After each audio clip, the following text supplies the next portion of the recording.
Thank you for choosing our presentation for today. My name is Shifa Hafiza binti Soim. The evaluation on the following of diplomatic relationship between Malaysia and North Korea cases, the solution and recommendation on the cases.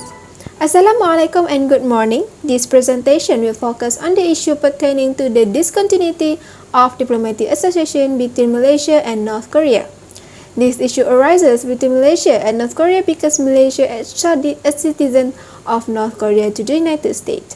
Moon Chol-myung, a citizen of North Korea, was accused of committing money laundering in Malaysia and Singapore. This diplomatic relationship between Malaysia and North Korea started in 1973. In 1974, North Korea started to open the embassy in Kuala Lumpur, Malaysia, while Malaysia opened the embassy in Pyongyang, North Korea in 2004. The relationship between these two countries started to become closer every year, and the benefit that Malaysian people get from this close relationship is that the North Korea expanded the connection in business, including tourism, as Malaysian people can enter the North Korea without a visa and also trade raw materials with North Korea such as electrical products, chemical products, iron and steel products. In contrast, North Korea's benefits from this diplomatic relationship is that a large group of North Korean people are working in Sarawak, Malaysia, as well as Malaysia export refined oil, rubber and palm oil to the North Korea. In 2009, North Korea's national airlines Air Koryo started to fly directly from Pyongyang to Kuala Lumpur and vice versa. However, on 2017, the relationship between Malaysia and North Korea started to distance because of the murder of Kim Jong-nam, the stepbrother of Kim Jong-un in Kuala Lumpur International Airport KLIA. As a result, Malaysia closed the embassy in Pyongyang and a few conflict happens between these two countries. Yet, the diplomatic relationship between Malaysia and these two countries remained connected until the issue arose between Moon Chol-myung, Malaysia Highest Court and the United Nations in 2021. As stated, this conflict is not only involved the two countries but also involved the organization which is the United Nations. United Nations is an international organization that has the power to take action on many conflicts that happen internationally according to the charters, which is considered an international agreement since 1945. The United Nations Charters is an international law and the member states must follow the law. Therefore, this issue involves the interference of the United States because of the violation of the United Nations Charter, as well as Malaysia is one of the United Nations members. The following is an evaluation from the Ministry of Foreign Affairs, Datin Nurliana, on the evaluation of the following diplomatic relationship between Malaysia and North Korea. Assalamualaikum warahmatullahi wabarakatuh. So the initial cause of recent collapse in ties between North Korea and Malaysia is because there is eventual prosecution to the United States of Moon Chol-myung, a North Korean entrepreneur resident in Kuala Lumpur. So according to James 2021, he had to stand trial pertaining to money laundering and infringing United Nations restrictions by distributing illegal substances to North Korea, mostly through Malaysia and Singapore. So Moon was prosecuted in Kuala Lumpur in 2019 and the case has been ongoing since then. And Malaysian courts refuted his court hearing against the US arrest warrant on March 3rd. Bernama stated that later on March 19, 2021, North Korea decided to end the diplomatic ties with Malaysia on Friday, which is after a Malaysian judge decided that a North Korean businessman could be extradited in the United States to confront the money laundering allegations. As a result, Malaysia decided to immediately order the North Korean embassy staff and the dependent family members to pick up their things and leave the country within 2 days. So, Suraj 2021 mentioned that Malaysia also agreed to eject all embassy staff from the Democratic People's Republic of Korea, in short DPRK, in Kuala Lumpur. According to BBC News 2017, Malaysia and North Korea first formed diplomatic relations in 1973, but up until 2017, the relationship between both countries had been strained as the murder of Kim Jong-nam, the half-brother of North Korean leader Kim Jong-un, occurred at Kuala Lumpur International Airport. So the strike on Kim Jong-nam, which involved the intricate trickery to defame a little poison gas on his face, heightened long held doubts about North Korea's spying activities in the nation and also incensed Malaysia. However, it has been confirmed that North Korea used Malaysia as a center for unlawful weapons sales and also the financial fraud.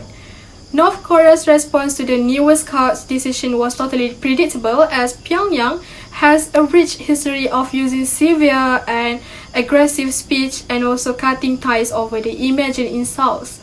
This can be proven with one of the statements written by Korea Central News Agency KCNA 2021, which is the official North Korea national news service, which blindly stated that the Malaysian government official had committed the unforgivable crime of violently bringing an innocent DPRK person named Moon Chol-myong to the United States and charging him with the lawbreaker.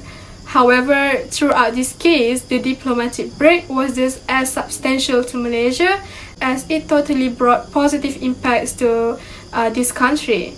So Malaysia's court decision to involve the United Nations as the third party to take over the case of Moon is indeed a very good solution, because Malaysia is no longer tied with North Korea and eventually brings peace over the conflict.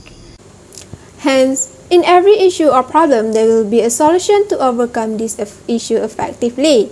The following is the explanation from the Public Relations Executive Ms. Nurul Atira on the solution and recommendation in solving this issue. Assalamualaikum and greetings everyone. For now, I will further discuss about the solution taken by Malaysian government due to this conflict. The step was taken by the Malaysian government in the efforts of combating money laundering crime, which happened to be done by a businessman from North Korea, was to extradite him to face the charge in the United States. The determination of Malaysian High Court to extradite Moon Chol-myong to America is a proper action made, as it follows the international legal framework stated by the United Nations. Besides, it shows the commitment endorsed by Malaysia in enforcing the economic restriction by the United Nations in regards to the concern of North Korea nuclear weapon program. Without a doubt, Malaysia judicial institution uphold the extradition treaty between Malaysia and America, as well as highlight their faithfulness. Malaysia practice regulation that align with the principle in rule of law and natural justice. Due to the intense feud between Malaysia and North Korea, leading to expulsion of ambassador from each country. In the study, it also states after ending ties between these countries, Malaysia then came out with a positive response by giving 48 hours for the North Korean diplomats to leave. In international law, the severance of diplomatic ties between countries is permitted as a means of exerting political pressure on other government. Furthermore, it is to penalize specific activities believed to be contradictory with international law, such as provocation and boundary violation. Thus, it can be concluded here that the action taken by the Malaysian government is very much wise and has been in a deep consideration of every party involved with just a way of judging. The solution proposed is for Malaysia and North Korea to have negotiation about their prior diplomatic relation. Negotiation should be made for both countries to restore diplomatic relation and have a mutual agreement. Notably, establishing diplomatic ties is really vital and has many advantages. For example, of restored diplomatic relation is shown by Saudi Arabia and its allies with Qatar after 3 years of rift. This effort to end impasses it resulted in the establishment of Al-Ula Agreement. This action can be a benchmark for Malaysia and North Korea regarding their relationship. The strategies to form the proper solution are both nations must negotiate a treaty either through a newly formed organization or an established one such as the United Nations. Negotiation it may last many years depending on the nature of the treaty and the number of participating parties. The treaty is signed by a representative of the participating government following the end of deliberation. Next, the treaty's term may require that it must also be approved before it becomes legally binding. A government ratifies a treaty by depositing an instrument of ratification at the location specified in the treaty. The instrument of ratification is a document expressing the government's formal agreement of the treaty's provision. It should be noted ratification procedure it differs according to the laws and constitution of each nation. Even so, there will still be a do's and don'ts in every agreement made. The treaty made should be fair for both countries, as mentioned in Law Insider. It is reasonable agreement that is carried out on equal basis for both parties. Each party agree, represent, and guarantees to the other parties that it has truly reviewed this agreement and had a chance to review, discuss, and suggest revision to it. By doing so, it also can avoid any biases that violate at least one party's objective interests. And with that, it shows it is the end of my discussion. Thank you, and we will get back to the studio. The diplomatic relationship can be dispersed, but the memory created during the relationship is unforgettable. With that, I will end this presentation. Thank you for listening to the end and Assalamualaikum.